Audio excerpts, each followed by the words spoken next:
हरे हरे कृष्णा। आप सभी भक्तों का स्वागत है हमारी फॉल्सिको की कक्षा में। जैसा कि आप सभी जानते हैं हमारा चैप्टर 3 चल रहा है, तो उसी को आगे कंटिन्यू करते हुए हम अपनी क्लास का शुभारंभ करते हैं। पहले हम मंगलाचरण कर लेते हैं। ओम अज्ञानतिमिरन्धस्य ज्ञानञ्जय शलाकया चक्षुरुन्मीलितं येन तस्मै श्रीगुरुवे नमः। श्रीचैतन्य मनोभीष्टं स्थापितं येन भूतले स्वयं रूप कदा मह्यं ददाति स्वपदान्तिकं। वन्देऽहं श्रीगुरु श्रीयुतपत्कमलं श्रीगुरून् वैष्णवांश्च श्रीरूपं साग्रजातं सहगण रघुनाथान्वितं तं सजीवम् साद्वैतं सावधूतं परिजन सहितं कृष्ण चैतन्य देवं श्री राधा कृष्ण पादान सहगण ललिता श्री विशाखान्वितांश। नमो विष्णु पादाय कृष्ण प्रेष्ठाय भूतले श्रीमते भक्ति वेदांत स्वामिन इति नामने। नमस्ते सरस्वती देवे गौरवारिणी प्रचारिणे निर्विशेष शून्यवादी पाश्चात्य देश तारिणे। नमो महावदान्याय कृष्ण प्रेम प्रदायत कृष्णाय कृष्ण चैतन्य नामने गौरतुषे नमः। हे कृष्ण करुणा सिंधु दीन बंधु जगतपते गोपेश गोपीकांता राधा कांता नमस्तुते। तप्त कांचन गौरांगी राधे वृंदावनेश्वरी वृषभानुसुते देवी प्रणमामि हरिप्रिय। वाञ्छाकल्पतरुभ्यश्च कृपा सिंधु भैवच पतितनां पावनेभ्यो वैष्णवेभ्यो नमो नमः। जय श्री कृष्ण चैतन्य प्रभु नित्यानंद श्री अद्वैत गदाधर श्रीवासादि गौर भक्त वृंद। हरे कृष्णा कृष्णा कृष्णा हरे हरे हरे राम राम राम हरे हरे। हरे कृष्णा कृष्णा कृष्णा हरे हरे हरे राम राम राम हरे हरे। हरे कृष्णा कृष्णा कृष्णा हरे हरे हरे राम राम राम हरे हरे। सभी भक्तों को मेरा दंडवत प्रणाम। तो आज हमारा चैप्टर 3 में टॉपिक है कॉन्फिडेंस। तो कॉन्फिडेंस विश्वास हम आज रीड करेंगे, कैसे हमारा विश्वास मटेरियल वर्ल्ड में काम करता है और कैसे स्पिरिचुअल वर्ल्ड में। तो स्टार्ट करते हैं। Once we understand that there are two motivating force, once being based on the power of the false ego and another stemming from our true identity as being a humble servant, it becomes evident that there must also be two kinds of confidence। यानी कि यहाँ पर क्या है, हम क्या समझेंगे आज, हमारे दो तरीके के मोटिवेटिंग फोर्स होते हैं। उसमें one being based on the one being based on the power of false ego, जिसमें कि एक विश्वास, एक जो फोर्स है हमारा यहाँ पर मोटिवेटिंग फोर्स जो हमें मोटिवेट करता है, वो किस पर बेस्ड है, हमारा अहंकार की पावर पर। और जो दूसरा जो बेस है हमारा, वो true identity as being as a humble servant.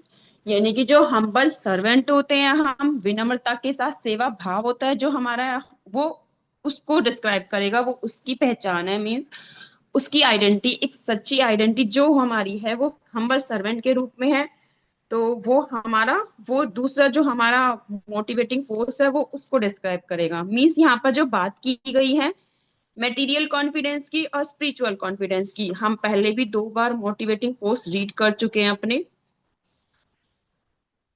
तो नेक्स्ट है आगे, इसमें क्या है, it becomes evident that, Prabhu ji एक minute, last line, it became evident that there must also be two kinds of confidence. यानी कि यहाँ पर प्रत्यक्ष रूप से ये चीज हमें प्रमाणित की गई है कि यहाँ पर दो तरीके के विश्वास हैं। मटेरियल कॉन्फिडेंस, नाउ हम स्टार्ट करेंगे material confidence. Material confidence is not connected with transcendental knowledge of Krishna and our eternal relationship with Him as being His servant. Therefore, it is based on the motivating force of the false ego, making us believe that we are great and can control the challenges ahead of us through our own prose. Our false ego gives us a sense of being the center of the world around us, and we see our We see ourselves as the supreme controller, enjoyer, and proprietor over all we। प्रभु जी आगे करना। all एक minute, all we survey। In this way the false ego may lead us to pride, arrogance, and overconfidence. It pushes and motivates us to fulfill exactly those demands that the false ego wants to enjoy superiority and recognition। प्रभु जी ऊपर कर दीजिए अब, motivating force topic पे कर दीजिए।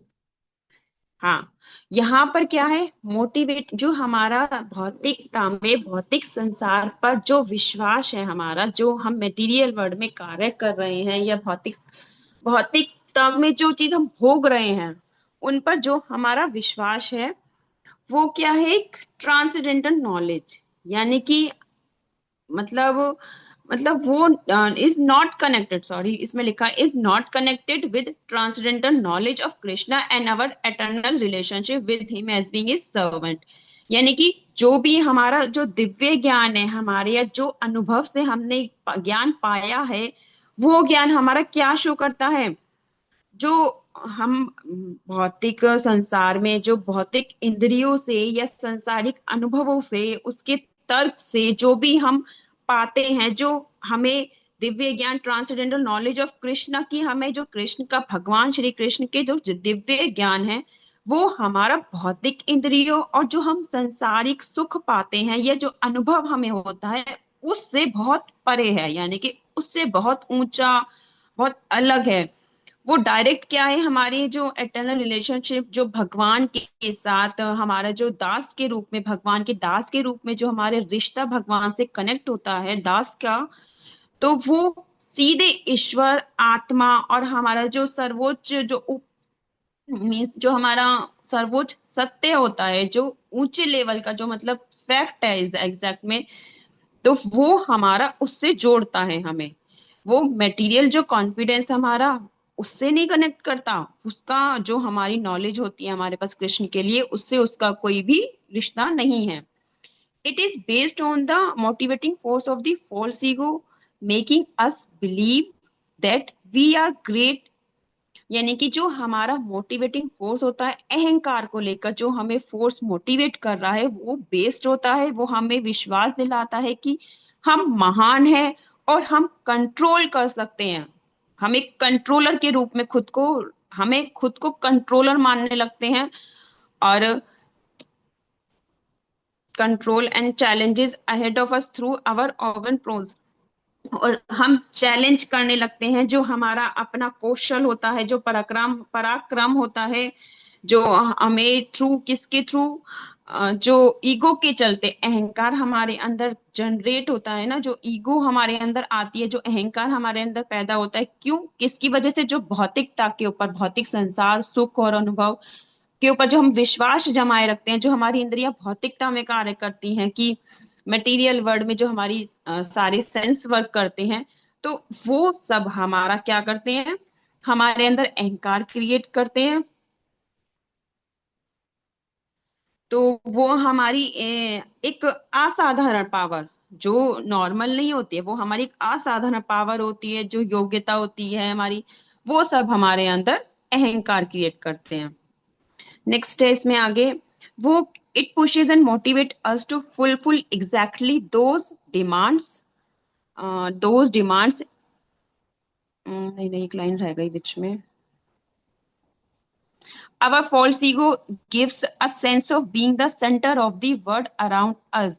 हमारा मिथ्या अहंकार हमें देता है एक सेंस, किसका, जो संसार है उसके चारों तरफ हमें एक सेंटर, जो हमने जैसे centre of the point read किया था हमने लास्ट क्लासेस में, तो वहां पर जो हम उसके सेंटर बन जाते हैं अहंकार के, हम क्या देखते हैं, खुद को उसमें सुप्रीमम कंट्रोलर देखते हैं, इंजॉयर देखते हैं। मतलब हम खुद को ही सब कुछ मान बैठते हैं, उसमें खुद को ही प्रॉस्पेरिटर ओवर ऑल भी सर्वे, जो भी हम सर्वे करते हैं उसमें हम खुद को ही कंट्रोलर मानते हैं, सुप्रीमम मानते हैं, खुद को ही मालिक मान बैठते हैं। ये सब कब होता है? जब हम हमारी फॉल्स ईगो जो होती है, जो अहंकार हमारे अंदर वर्क करने लगता है, जो इस संसार के चारों तरफ, जब हम इस संसार के चारों तरफ जब हम हमारी जो सेंस होती हैं, जो इंद्रियां होती हैं, हमारी भौतिकता में लग जाती हैं। तो in this way the false ego क्या करती है, इस रास्ते में, इन सब के बीच में हमारा अहंकार हमारे अंदर एरोगेंस पैदा करता है, एक घमंड आ जाता है हमारे अंदर, और जरूरत से ज्यादा ओवर कॉन्फिडेंस हम हो जाते हैं। वो it pushes and motivate us to fulfil exactly those demands that are the false ego wants to enjoy. जो हमारा ये जो अहंकार हमें धकेलता है, किसकी तरफ धकेलता है हमें? वो जो हमारी फिजूल की बेकार की डिमांड्स हैं, जैसे कि भौतिक संसार में जो हमारी डिमांड्स होती हैं कि मुझे ये लैपटॉप चाहिए, या मुझे आ, ये इस तरह का बड़े लेवल का, इतने बड़े स्क्रीन का टीवी चाहिए, या मुझे ये चीज अभी अभी अभी चाहिए, मुझे अभी पानी है। तो ये जो भौतिक संसार में हमारे अंदर एंजॉय करने की जो चाह होती है, जो वो हमारा अहंकार हमें उसकी तरफ और धकेलता है। और सुपीरियरिटी हमारे अंदर एक पहचान जो बनाता है, वो क्या होती है कि मैं सबसे सुपीरियर हूँ। हम खुद को सुपीरियर के रूप में देखते हैं। तो ये हमारे अंदर कब आता है? जब हम मटेरियल वर्ल्ड में ट्रस्ट करने लगते हैं। मटेरियल कॉन्फिडेंस होता है जब हमारे हमारे ऊपर हमारे अंदर मटेरियल कॉन्फिडेंस आता है। मटेरियल कॉन्फिडेंस में क्या होता है? मुझे खुद पर भरोसा है। हम क्या खुद के अंदर लेते हैं? मुझे खुद के ऊपर भरोसा है। उसी के अंदर जैसा अभी हमने पढ़ा, और हम भगवत गीता के 16 और 18.50 श्लोक में भी पढ़ चुके, अहंकारम बलम दर्प, यानी कि अहंकार जो अहंकार जो यहाँ पे हमारी फॉल्स ईगो की बात की है, वो हमसे झूठ बोलता है। वो हमें झूठा अहंकार, झूठी सुपीरियरिटी, झूठा जो इंजॉयर, जो हम इंजॉय करते हैं, जो हम आनंद, वो सब हमारा मिथ्या होता है। बिकॉज वो हमारा जो होता है, जिस फॉल्स ईगो की वजह से होता है, जस्ट वो फॉल्स ईगो ही मिथ्या है, उसका ही अस्तित्व नहीं है। वही हमें धकेल रही है इन सब चीजों की तरफ। तो वही अहंकार भी तो हमारा झूठा ही है। वो हमारा घमंड भी जो हमारे अंदर क्रिएट हो रहा है, मटेरियल कॉन्फिडेंस जो हमारे अंदर है, जो मटेरियल चीजों को लेके जो विश्वास है, उसके चलते जो अहंकार हमारे अंदर आ रहा है, वो सब हमारा झूठा है। भगवत गीता के 16 चैप्टर के 13 और 14 श्लोक में क्या कहा गया है? इदमद्य मया लब्धिम प्राप्स्ये मनोरथम, इदमस्ति दमपि मे भविष्यति पुनर्धनम। यानी कि आज मैंने ये चीज पाली है, कल इसे ज्यादा पाऊंगा, ये इतना और बढ़ाऊंगा, ये मेरा है और ये मेरा ही रहेगा। मीन्स ये सारी चीजें जो हमारे अंदर आ रही हैं, वो क्या है हमारे अंदर? सिर्फ ये हमारे अंदर जो अहंकार की वजह से जो ये आया है ना, घमंड, और ये हमारे अंदर जो खुद की इंजॉय करने की भावना जो क्रिएट हुई है, वो सब चीज हमारे अंदर, ये मैं आज मैंने पा लिया है, कल और पाऊंगा, ये इतना मेरा है, ये और बढ़ेगा। तो इस मटेरियल कॉन्फिडेंस के चलते ही हमारे अंदर कुछ कॉन्फिडेंस और जनरेट होते हैं। जब हम कॉन्फिडेंस भौतिक संसार में भौतिकवादी हो जाते हैं, भौतिक चीजों पर घमंड करते हैं, तो उसमें हमारे ऊपर कुछ कॉन्फिडेंस जनरेट होते हैं इसी बीच में। पहला है हमारा बॉडी कॉन्फिडेंस। जो हमारा शरीर है, हम उससे मोहित हो जाते हैं। बहुत बहुत देखा है, जो बहुत लोग क्या कहते हैं कि मैं बहुत हैंडसम हूँ, मैं बहुत स्ट्रांग हूँ, मैं बहुत हेल्दी हूँ, मेरी बॉडी बहुत मजबूत है, मीन्स मैं किसी से भी लड़ सकता हूँ। मतलब हम चैलेंजिंग वे में अपने बॉडी के ऊपर अहंकार को लेकर सामने वाले इंसान को चैलेंज करते हैं कि ये तुम आकर मुझसे लड़ो, मेरे अंदर इतनी पावर है, मैं सबको सबको हरा सकता हूँ।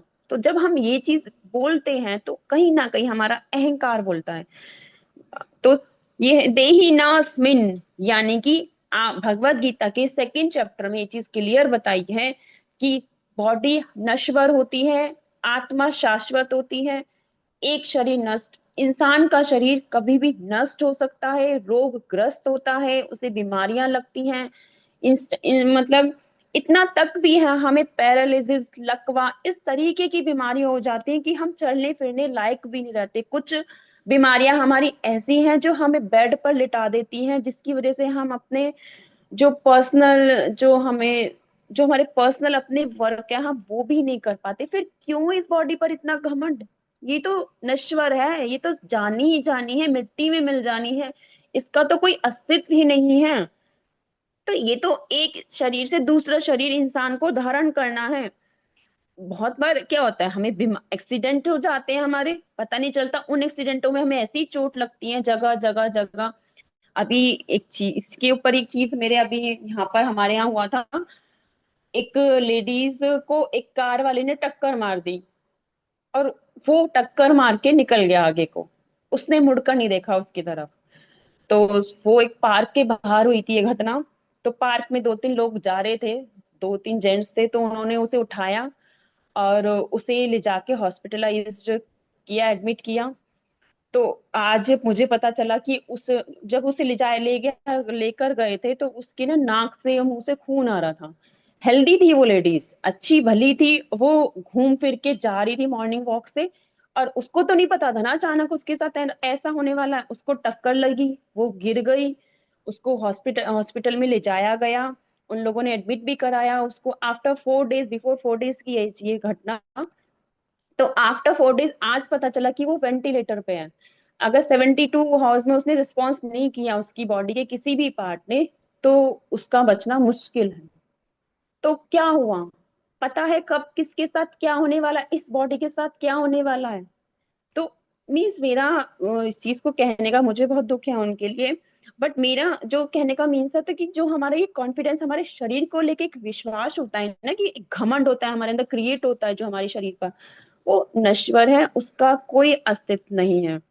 नेक्स्ट आता है हमारा मनी कॉन्फिडेंस, पैसों को लेकर विश्वास, जो हमारा पैसों पे हमारा घमंड है। यहाँ पर कॉन्फिडेंस से मीनिंग उस प्राउड, इस उस एरोगेंस से है जो हमारे अंदर क्रिएट हो रहा है। तो क्या होता है, हमारे पास बहुत पैसा होता है जिसकी वजह से हम बहुत ऊंचे लेवल के सोशल वो सोशल में मीन्स सामाजिक एक अपनी प्रतिष्ठा क्रिएट कर लेते हैं, एक पहचान बनाते हैं। ठीक है, वो सब ठीक है, हम ये सब करते हैं। बट उसमें हमारे अंदर जब ईगो जनरेट होती है, उसमें हमारे अंदर जब वो अहंकार आता है। बहुत से ऑफिसेज में हमें जॉब होती है, हमारी बहुत हाई लेवल की होती है, तो उसमें भी हमारे एक अपना एटीट्यूड होता है कि हम कहीं पार्टीज में, फंक्शंस में जाते हैं तो बहुत डींगे हाँकते हैं बड़ी बड़ी, उन चीजों को अपने, मैं इस लेवल का हूँ, या मेरे अंडर इतने लोग वर्क करते हैं, या मैं इतने लोग मेरे मुझे फॉलो कर रहे हैं, या मैं ऐसे ऑर्डर चला सकता हूँ, मैं किसी के अंडर में काम नहीं करता। तो वो चीज मीन्स मेरा बैंक में इतना पैसा है, मेरी जॉब बिल्कुल सिक्योर है, या इतना फंड कटता है मुझे, इतने मनी ट्रांसफर मिलता है मुझे, बाद में मनी मेरी इतनी कटती और ट्रांसफर होके मुझे बाद में इतना मिलेगा। तो मीन्स वो चीज क्या है, कहीं ना कहीं हम उस चीज से बंध गए, उस पैसे से बंध गए। हमारे इर्द गिर्द जो हमारी भाषा है, जो हमारा लोगों से बात करने का तरीका है, उन सब में वो पैसा आ रहा है।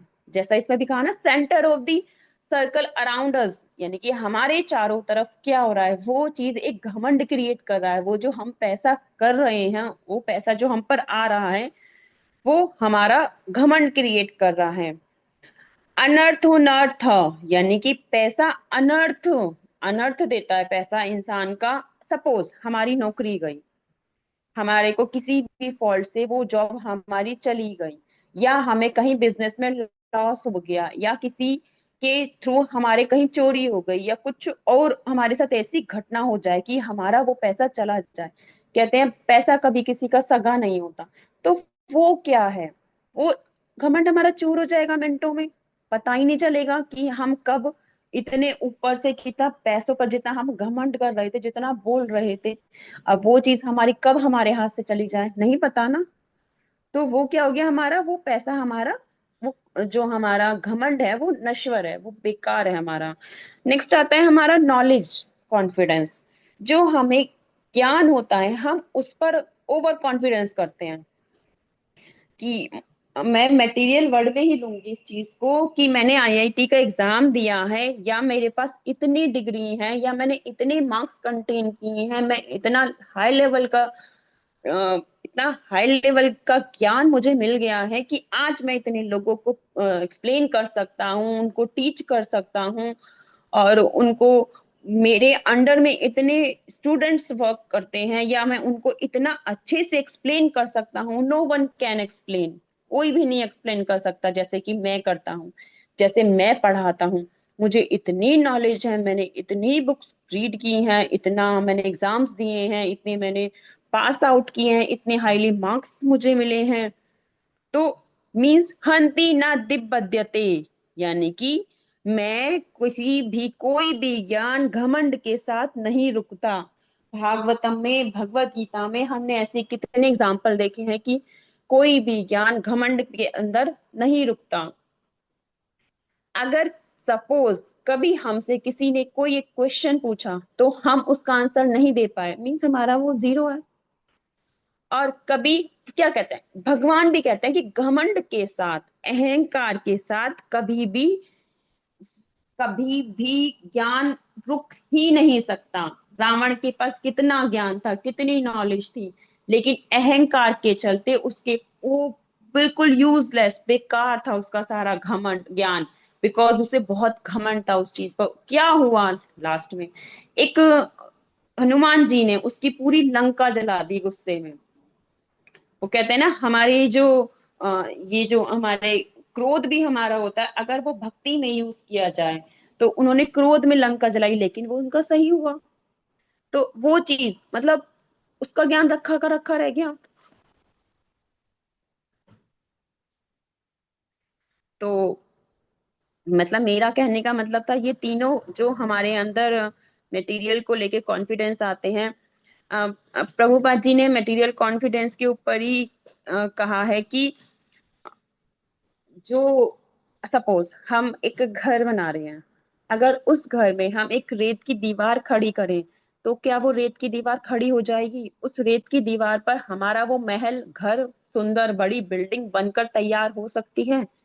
तो सेम हमारा मटेरियल कॉन्फिडेंस होता है कि एक रेत की दीवार से सपोज हमने उसमें कुछ ऐड करके, कुछ सीमेंट ऐड करा, उसमें कुछ पदरपुर ऐड करा, उसमें कुछ रेत रोड़ियां वगैरह लगाई, उसमें ईंटें लगाई, उसमें हमने उसको एडजस्ट भी कर दिया, हमने उसको बना भी लिया। तो क्या होगा, जब भी कोई एक आंधी आएगी, एक तूफान आएगा, वो ढह जाएगा और पूरा मिट्टी में मिल जाएगा, समतल हो जाएगा। तो क्या क्या फायदा फिर इसका? सर्वभूतानि कौन्तेय प्रकृतियानि मामिकाम कल्पक्षे पुनस्थानि कल्पादौ विसृजाम्यहम्। यानी कि जो भी भौतिक वस्तु प्रकृति में प्रवेश करती है, अंत में वो सब स्वयं भगवान, मतलब ये चीज तो हम खुद ही जानते हैं कि पूरी सृष्टि की रचना भगवान ने की है। तो भगवान खुद कहते हैं भगवत गीता के 9.7 श्लोक में कि कल्प के अंत में प्रत्येक भौतिक वस्तु, प्रत्येक चीज मेरी प्रकृति में प्रवेश करती है, और दूसरे कल्प के प्रारंभ में मैं अपनी शक्ति से पुनः सृष्टि की रचना करता हूँ। मीन्स जो कुछ भी है इस पूरी प्रकृति में, सब चीजों के रचयिता स्वयं भगवान श्री कृष्ण है। तो हम क्यों कितना घमंड करें, क्यों अहंकार ये इतना जनरेट होता है कि हमारे अंदर इतना हावी हो जाता है कि हमें जिस जो इस प्रकृति का रचयिता है उसी से दूर कर देता है। हम उसी श्री कृष्ण के पास उन्हीं की भक्ति सेवा करने से सोचते हैं, हमारी मतलब नाक नीची होती है, हमारी हमारा अंदर का ईर्ष्या और द्वेष जो होता है ना, वो हमें लोगों से जो जलन की भावना होती है, वो हमें सेवा भाव हमारा अंदर आने ही नहीं देता। जो कंपटीशन लेवल हमारा लोगों के साथ लगाते हैं, तो वो हमें इन सब के चलते जो संसारिक चीजों का हम भोग करते हैं, जो संसारिक सी चीजें हम अपनी स्वयं अपनी कहकर बोलते हैं, जो कहते हैं मैं हूं, मेरा है, या मैंने बनाया है, या ये मैंने इतनी स्टडी की है, कि मैंने इतनी स्टडी की है, मैंने इतना हार्ड वर्क किया, तब जाके मैं एमबीबीएस की डिग्री ले पाया हूँ।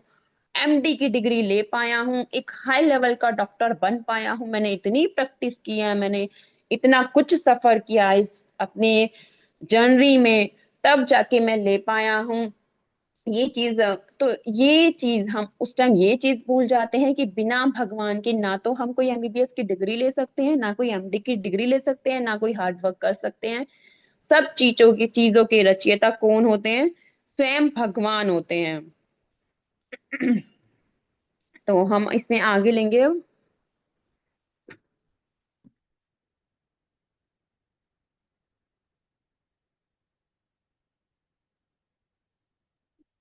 प्रभु जी, ऊपर ही है शायद, नीचे? एक मिनट, ऊपर करना है प्रभु जी।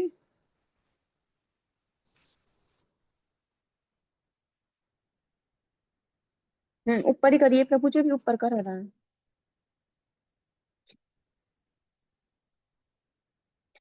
there is there is also another effect of the false ego which can manifest as being diametrical opposite. Then the false ego lead us to act on the mental platform, feeling insecure and full of inferiority complexes. Such a state of mind is also a result of the false ego. It comes about when our false ego wants us to appear greater than we can be, beyond our karma and capabilities. Since we cannot the false ego, live up the false ego its demands and expectation, we then develop the feeling of being hopeless, seeing ourselves as useless and never as good as other around us. ऊपर करना प्रभु जी। नहीं, और मतलब वही last paragraph जो हमने read किया अभी। यहाँ पर क्या कहा गया है?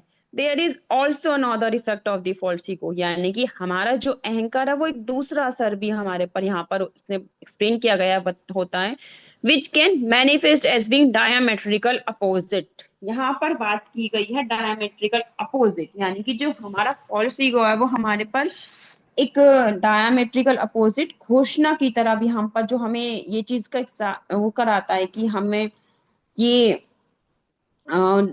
ये जो जैसे अपोजिट यहाँ पर बात की गई है, जैसे अपोज में सुख और दुख। जो सुख में हम जो सुख मिलता है हमें, सुख और दुख होता है, और दिन और रात होते हैं जैसे, वो भी जो जो हमें इसके ईगो के चलते मिलता है वो अपोजिट होता है, बिल्कुल टू वे होता है। Then the false ego lead us to act on the mental platform, feeling insecure and full of inferiority complexes.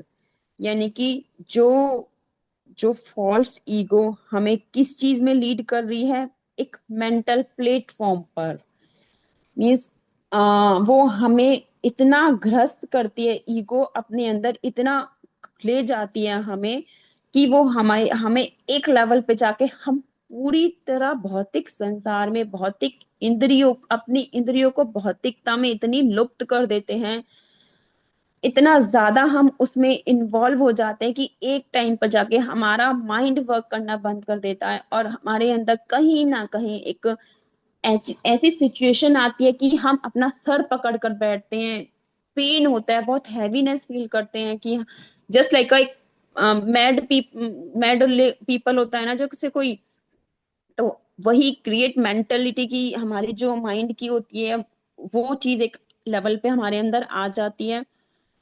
तो जो हमें क्या फील कराती है? इनसिक्योर, जो हमें इनसिक्योर फील कराती है, और जो हमारे अंदर एक हीनता की भावना आ जाती है, जिसकी वजह से such a state of mind is also result of the false ego. तो ये जो हमारे अंदर माइंड प्रेशर होता है, जो हमारे माइंड पे इतना प्रेशर बनता है जिससे हम कभी सुख भोग ही नहीं सकते। वैसे तो कहते हैं हम भौतिक संसार में, भौतिक संसार एक दुखालय है, ये चीज कही गई है कि भौतिक संसार दुखालय है, और हम उसके पीछे भागते हैं।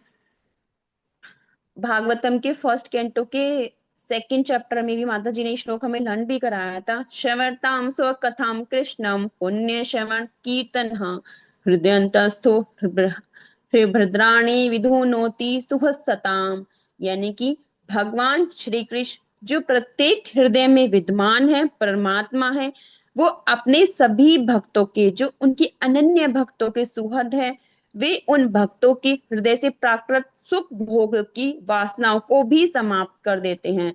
लेकिन ऐसा कब होता है? जो ये हमारे माइंड की कंडीशन होती है, ये हमारे माइंड की कंडीशन अगर ना हो, लेकिन जब हम भगवान का ही श्रवण करें, उनकी कथा का पुण्य श्रवण करें, कीर्तन करें, तो हम इन जो ये सुख भोगों की वासना है हमारे अंदर, जो प्राकृतिक भौतिक सुखों की वासना है, जो जिसकी वजह से हमारी ये माइंड की कंडीशन बन जाती है, अगर हम उन वासना को ही भगवान हमारी समाप्त कर देंगे, जब उनकी हम कथा का रस स्वादन करेंगे। पर कब होगा ऐसे? जब हम भगवान का श्रवण करेंगे, कीर्तन करेंगे, कथा पढ़ेंगे, उनकी कथा सुनेंगे, ये सब तब पॉसिबल है। यानी कि जो नाम और कथाएं हैं भगवान की, उनका उच्चारण तेज वॉइस में करें, उनको श्रवण करें, तो वो हमारे जो ये दुख आलय, भौतिक संसार में जो दुख आलय कहा है, भौतिक सुख को, जो भौतिक मटेरियल वर्ल्ड की लाइफ को, जो हमारा कॉन्फिडेंस है, उसको जो दुख, हमें उससे जो दुख प्राप्त होता है, उन सबसे ऊपर उठकर हमारा जीवन पुण्य और पावन हो जाता है। पुण्य में यानी कि हम उन चीजों से, उन चीजों को भगवान हमारी खत्म करते हैं और हमें पुण्य के रास्ते पर पावन बनाते हैं, जिससे हम भगवान का श्रवण, कीर्तन, गायन, संकीर्तन और ये सब कर पाते हैं। तो यही, इसमें देखा ना आपने कितनी बुरी स्टेट होती है हमारी, ये अहंकार हमारे को किस तरह खा रहा है अंदर ही अंदर। It becomes about when our false ego wants us to appear greater than we can be. जो हमारी ईगो है वो क्या चाहता है? हमें एक बहुत ग्रेटर, महान, than we can be, beyond our karma and capabilities, since we can not live up the false ego's demand and expectation. यानी कि हम नहीं जी सकते एक अहंकार की जो उम्मीदें हैं हमसे, जो उसकी डिमांड्स हैं हमारे साथ। We can develop the feeling of being hopeless, seeing ourselves as useless and never as good as others around us.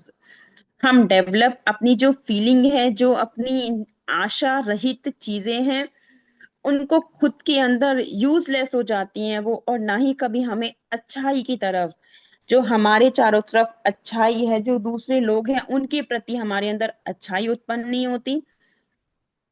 और इन दिस वे वी में सफर इंफीरियरिटी कॉम्प्लेक्सेस, यानी कि इस रास्ते में हम बहुत ही ज्यादा सहन करते हैं। जो आपने देखा है, अहंकारी लोगों के पास कोई आना पसंद नहीं करता, कोई ज्यादा बात नहीं करता उनसे। तो यहाँ पर वही चीज कही है कि हमें लोगों की हीनता बहुत सहन करनी पड़ती है। हम उससे क्या होता है, जब आपने देखा है, जब हम डिप्रेशन, क्या चीज होती है डिप्रेशन, कब होता है इंसान को? जब हम किसी से बात नहीं करते, कोई शेयरिंग नहीं करते, अकेले अकेले घुटते हैं, अंदर ही अंदर सोचते रहते हैं, खुद को अकेला कर देते हैं, कि हम इवन हम सूरज की रोशनी भी नहीं पड़ने देते खुद पर। तो वो हमारे माइंड की वो स्टेट होती है। तो यहाँ पर वही कहा गया है कि हम इनसिक्योर हो जाते हैं और डिप्रेस हो जाते हैं, बहुत ज्यादा निराशाजनक हो जाते हैं, और अपने को सेफ फील नहीं करते। सारे अपने जो मोटिवेशन एक्ट होते हैं, जो हमारे अंदर टैलेंट्स होते हैं, उनको हम लूज कर देते हैं। किसके चलते? अपने अहंकार में की चपेट में इस तरह आ जाते हैं, उससे इस तरह एक बीमारी की तरह ग्रस्त हो जाते हैं। जैसे हम जैसे कोमा में चला जाता है ना कोई इंसान, उसके अंदर सब कुछ होता है, बट वो ना तो बोल सकता, ना कोई बात एक्सप्लेन कर सकता, ना वो किसी को देख पाता, वो आइज क्लोज करे हुए लेटा रहता है, और ये नहीं पता होता वो कब जागेगा, कब वो इस चीज से निकल के बाहर आएगा, कब वो अपनी बीमारी से निकल के कब आए। आए तो वो आज आ जाए, कल आ जाए, ना आए तो वो सालों नहीं आए। तो सेम वही कंडीशन हमारी हो जाती है, इसके एक चपेट में आकर। Simply feel despondent about the fact that we will never reach the false ego's demands and can't as great as we would like to be. In this way, the false ego also affects us and create our misery, but effects will eventually be mitigated as we dissolve our false ego and gradually identify more and more with being a humble servant of Krishna and his devotees. यानी कि जो हमारे अंदर असर होता है वो हमें डिसॉल्व करता है फॉल्स ईगो को, और हमारी एक अधिक से अधिक पहचान बनाता है क्या, कि हम कृष्ण के सर्वेंट हैं, उनके दास हैं, उनके भक्त हैं. Then we will happily give our best in service and not be preoccupied with the result. हम अपनी बेस्ट सेवाएं देते हैं भगवान के लिए, और हमें उसके फल की भी कोई इच्छा नहीं होती, हम उसके फल के लिए भी कोई बेचैन नहीं होते कि हमारा रिजल्ट क्या निकलेगा. We trust that if we do our best then Krishna does the rest.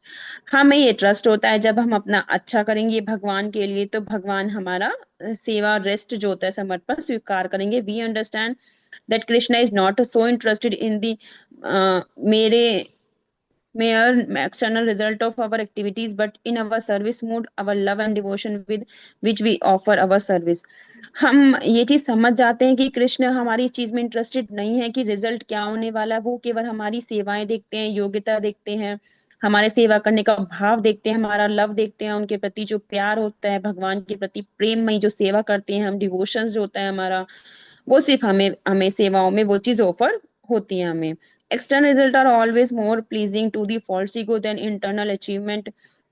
Consequently, in Kali Yuga, our main focus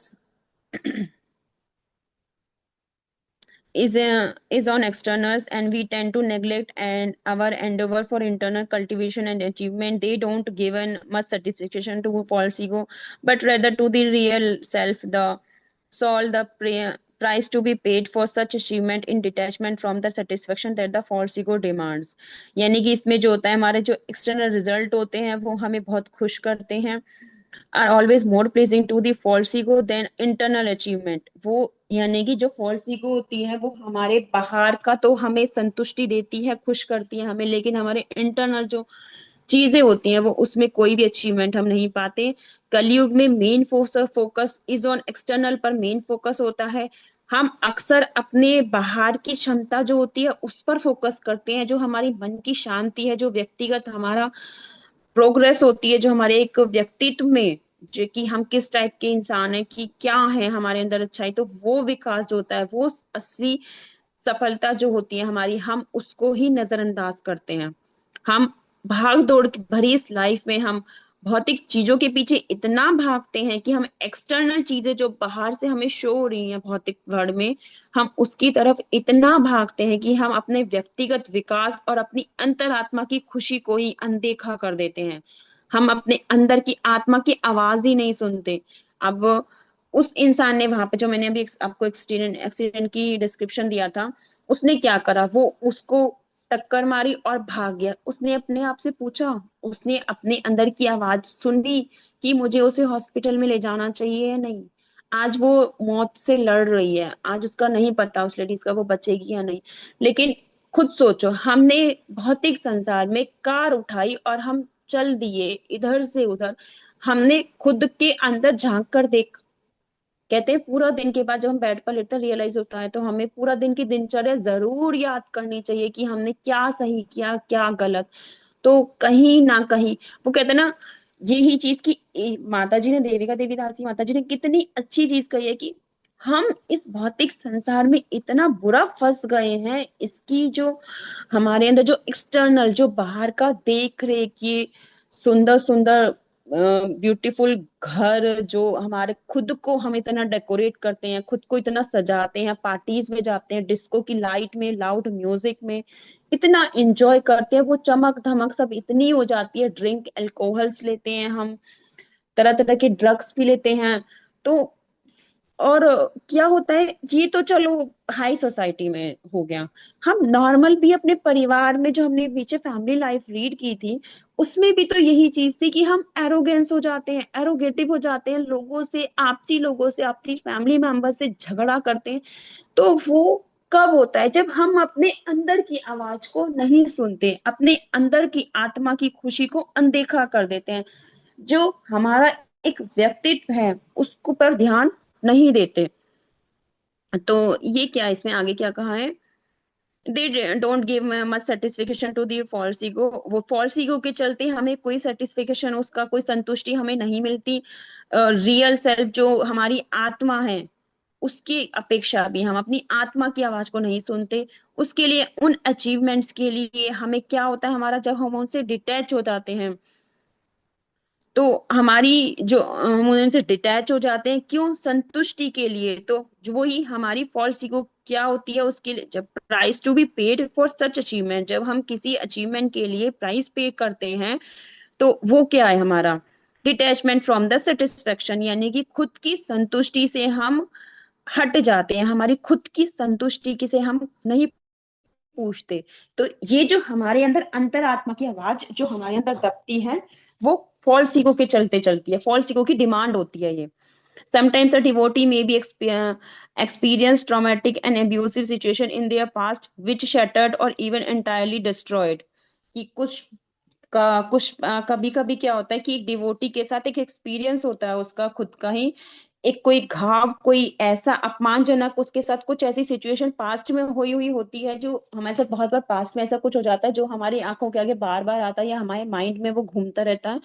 तो वो सिचुएशन क्या करती है, हमें शैटर्ड कर देती है, पूरी तरह हमें तोड़ देती है, एंटायरली डिस्ट्रॉयड कर देती है there natural self system and confidence. हमारा जो खुद का प्राकृतिक सेल्फ वो है कॉन्फिडेंस, उसको वो डिस्ट्रॉय कर देती है।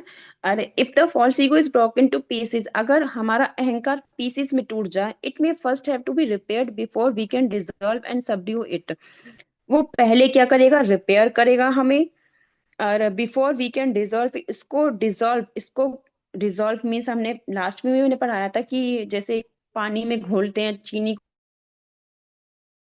It in such situation it may be necessary to seek professional help in order to heal our subtle body of mind, intelligence and false ego। यानी कि कैसी स्थिति आती है जो जरूरी हमें एक प्रोफेशनल लेवल पर हमारी हेल्प करती है, जो हमारी माइंड, जो हमारे शरीर का, बॉडी का जो हमारा एक कठिन चीज होती है, हमारे माइंड, इंटेलिजेंस एंड हमारा अहंकार, मन बुद्धि और अहंकार, इन सबको वो एक ऑर्डर में हील करती है। जो हमारी सिचुएशंस जब हमारे साथ ऐसी आती हैं जो प्रोफेशनल लेवल में हमारी हेल्प करती है।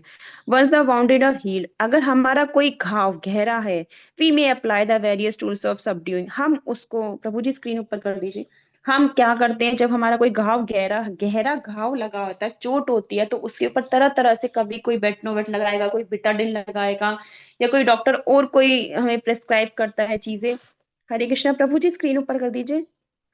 तो हम उस पर वो तरह तरह के चीजें लगाते हैं। तो various tools of subduing it which we will discuss in later chapters. तो आगे जो स्पिरिचुअल कॉन्फिडेंस है इसमें, सॉरी, नेक्स्ट चैप्टर 4 में ये चीज आगे डिस्कस की गई है कि हमारे जो घाव होता है हम उस पर तरह तरह से चीजें अर्पण करते हैं, चीजें लगाते हैं तरह तरह की। तो वो कैसे वर्क करती है आगे, कैसे हमें उसके लिए काम करते हैं। तो मैंने एक चीज, हमने जो ये चीज क्रिएट किया है मटेरियल कॉन्फिडेंस, इसके ऊपर मटेरियल कॉन्फिडेंस से हमें जो साइड इफेक्ट हैं इसके, मैं वो थोड़ा सा बोलना चाहूंगी। एक है फियर ऑफ लॉस। मतलब हमने जो डिप्रेशन रीड किया था, हमने डिप्रेशन क्यों रीड किया था कि मटेरियल वर्ल्ड में जो हम होते हैं, जब हमारा किसी चीज का, जब हम बहुत ज्यादा किसी चीज को पा लेते हैं तो कहीं ना कहीं हमारे अंदर एक डर पैदा हो जाता है उस चीज को खोने का, जिसकी वजह से हम बहुत चिंतित होते हैं। जिसकी वजह से जब हमारा बिजनेस में कोई बड़ा कॉन्ट्रैक्ट मिलता है, तो हमारा वो अगर हमसे चला जाए तो वो हमारा लाखों करोड़ों अरबों का होता है, तो वो हमारे अंदर टेंशन क्रिएट कर देता है, जिसकी वजह से हम चिंतित रहते हैं और हम डिप्रेशन में आते हैं। तो और इसी में एक था एनिवी, यानी कि जो कंपटीशन लेवल जो हमारे आता है, जलन जो हमारे अंदर पैदा होती है अपने आपस में लोगों से, तो वो हमें कैंसर की तरह अंदर ही अंदर खाती रहती है। नेक्स्ट है हमारा, जो हम सीखना नहीं चाहते, अहंकार के चलते हम माया से मोहित हो जाते हैं, हमारा चित्त जो माया से, बुद्धि हमारी पागल हो जाती है, जो माया में हमारी बुद्धि आ जाती है, उससे हम किसी से भी कुछ सीखना नहीं चाहेंगे। उसमें हमारे अंदर क्या होगा कि हम सब कुछ जानते हैं, हमारे अंदर जो चीजें, हमारे अंदर जो मतलब जो सीखने की प्रवृत्ति होती है, तो हम कुछ ना कुछ नया हर पल सीखते हैं, तो वो वहां पर हमारी ग्रोथ रुक जाती है, बैंड हो जाती है वहां पर। और उसमें मेन पॉइंट, सबसे मेन पॉइंट क्या होता है, भागवतम के 7 कैंटो में भी बताया गया है, हम कृष्ण को भूल जाते हैं, मता स्मृति भ्रशो, यानी कि हम भगवान को पूरी तरह भूल जाते हैं इस मटेरियल वर्ल्ड में। जब हमारे अंदर अहंकार जनरेट हो जाता है तो हम कृष्ण को भूल जाते हैं। ये चीज, ये मेन पॉइंट जो हमारे हैं, जो हमें खाते रहते हैं वो। अब आपने भागवतम के 7वें कैंटो में रीड किया होगा, हिरण्यकशिपु, क्या चीज नहीं था उसके पास? उसके पास सब कुछ था। उसको क्या था? अहंकार हो गया था उसको, अपने तप पर, शक्ति पर, जो भगवान ब्रह्मा से उसने वरदान प्राप्त किया था, को उसको इतना अहंकार हो गया कि वो स्वयं को ही भगवान मानने लगा, स्वयं को ही श्रेष्ठ, बेस्ट, सुप्रीमम, हायर क्वालिटी का मानने लगा। उसने सोचा ही नहीं, उसने भगवान से सब क्या मांगा, उसने भगवान से मांगा तो ना तो कोई मुझे घर में मार पाए, ना बाहर मार पाए, ना इधर मार पाए, ना उधर मार पाए। मीन्स मतलब उसने वरदान लिया, तो जब उसने ब्रह्मा जी से वरदान लिया तो भगवान ने भी कहा, भगवान ने अपने मन में क्या सोचा कि जब उसने ब्रह्मा जी से वरदान लिया तो उसको प्राउड हो गया, बहुत एरो घमंडी हो गया कि वो मुझे तो कोई मार ही नहीं सकता। तो भगवान ने उसे कहा, क्या कहा, मैं भी तेरा फादर हूँ, तू मेरी ही औलाद है। तो वो उस चीज को भूल गया कि सृष्टि के रचयिता भगवान है। यानी कि उसको अपनी भौतिक शक्तियों पर इतना अत्यधिक भरोसा था कि मुझे कोई मार ही नहीं सकता, कि वो पूरी तरह ब्रह्मा जी से वरदान लेके संतुष्ट था, हर तरीके से सेटिस्फाई था। लेकिन क्या हुआ, भगवान को उसने मतलब भगवान हर तरीके से रास्ता निकाल लेते हैं। जब कोई अत्याचार, घमंड जरूरत से ऊपर हो जाता है ना, भगवान से वेट करते हैं कि मुझे, जैसे शिशुपाल के 100 पाप माफ थे उसके, तो उसके बाद भगवान ने उसका वध कर दिया। तो सेम वही उसके साथ हिरण्यकशिपु के साथ क्या करा भगवान, नरसिंह भगवान खंबे से प्रकट हुए और उसका अभिमान चूर चूर हो गया वहां पर। उसको भगवान ने वही मतलब उसका नाश हो गया। तो मीन्स क्या है ये चीज, ये हमने हिरण्यकशिपु की कथा से हमें क्या मिलता है कि भौतिक शक्ति और सुरक्षा, किसी का भी कोई स्थायित्व नहीं है, सब नश्वर है, परमानेंट सिर्फ भगवान श्री कृष्ण है। आपने गोवर्धन लीला पढ़ी है, जैसे कि उसमें भी भगवान ने इंद्र का गर्व तोड़ दिया था, जिसमें कि जब वो बाल्यावस्था में थे और 7 दिन तक उन्होंने अपने हाथ पर जब गोवर्धन पर्वत उठा के रखा था, तो वहां पर कृष्ण का भी, कि कृष्ण जो, ओ सॉरी कृष्ण, गलती से, सॉरी मुझसे बहुत गलती हो गई। इंद्र के इंद्र ने जो, इंद्र देवता ने जो ये था घमंड की मैं ही वर्षा दे सकता हूँ, मैं ही इनका उद्धार कर सकता हूँ ब्रजवासियों का, तो भगवान ने वहां उनका घमंड तोड़ा। तो भगवत गीता में हमें अभी माता जी ने भी श्लोक भी लर्न करवाया था 4.18 में, अहंकारा बलम दर्प काम क्रोधम च संश्रितः मामात्मा पर देहेषु प्रदिशंतो मह्य सूय कहा। यानी कि अहंकार, शक्ति और घमंड का जब हम आश्रय ले लेते हैं, जब हम भगवान का आश्रय, भगवान की शरणागति को छोड़कर इन सब का आश्रय लेते हैं, तो हम भगवान श्री कृष्ण को, इस ब्रह्मांड के, इस प्रकृति के रचयिता, जिन्होंने हमें सूर्य की रोशनी दी, जिन्होंने हमें प्राकृतिक हरियाली, ये जो फल फूल वृक्ष, जो सब कुछ हमें प्राप्त हुआ है, जिनसे हमें इस संसार में इतना कुछ मिला है, जिसकी वजह से हमें जन्म मिला है, और जिनकी वजह से जिन चीजों को, उसी की दी हुई भौतिकता की चीजों को पाकर हम घमंड करने लगते हैं। भाई, कोई पैसे वाला हो वो भी इस एक ही रास्ते जाना है, जो कोई गरीब है, जो भगवान में है, जो भगवान को स्मरण कर रहे हैं, जो भगवान का ज्ञान पा रहे हैं, उनका क्या है, वो जाएंगे तो, लेकिन उनका अपना एक जन्म, जो उनका जन्म होता है, जो उनका कर्म होता है, जो कृष्ण में होता है, वो उनके लिए आगे तक उनका वर्क करता है। वो अपनी उस भक्ति को, उस साधना को अपने साथ लेके जाते हैं। जो रईस है और कोई गरीब है, मरना सबको लकड़ियों में ही है, जाना सबको खाली हाथ ही है, कोई साथ में उस पैसे को नहीं लेके जाएगा, कोई अपने महल को साथ लेकर नहीं जाएगा। तो वो चीज है कि कोई भी धन शक्ति जो हमें अपनी बॉडी पर, या धन पर, या जो पावर बॉडी के अंदर है हमारी, हम उस पर जो अत्यधिक भरोसा करते हैं, वो हमारी बुद्धि को भी खा जाता है।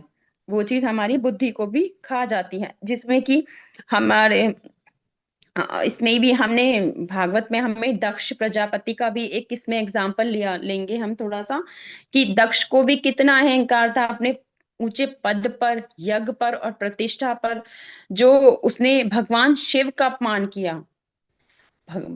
इस भौतिकता में जो उसको चीजें प्राप्त हुई, जो प्रतिष्ठा प्राप्त थी, जो उनको यज्ञ की या ऊंचा ज्ञान जो उनको मतलब मिला हुआ था, जो चीज उनको एक इमेज बनी हुई थी उनकी, उसके कारण उन्हें खुद पर इतना घमंड हुआ कि उन्होंने भगवान शिव का भी अपमान कर दिया, जिसके फलस्वरूप क्या हो गया, उनका यज्ञ ही नष्ट हो गया।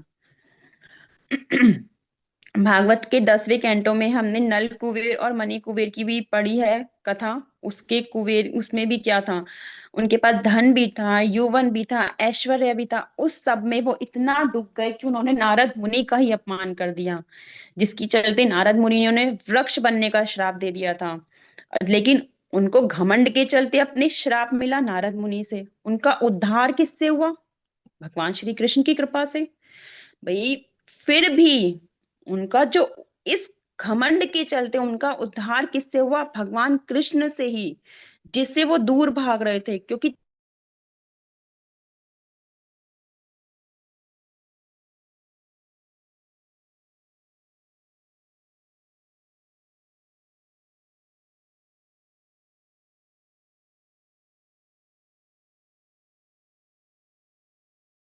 विराम देती हूँ।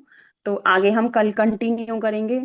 तो मेरे सभी भक्तों को दंडवत प्रणाम, और मैंने कहीं कुछ गलत कहा हो अपनी वाणी से, उसके लिए मैं क्षमा याचना करती हूँ सबसे, किसी को मेरे किसी शब्द से आहत पहुंचा हो तो अब हम भगवत लास्ट में अभी मैं सबको अनम्यूट करती हूँ।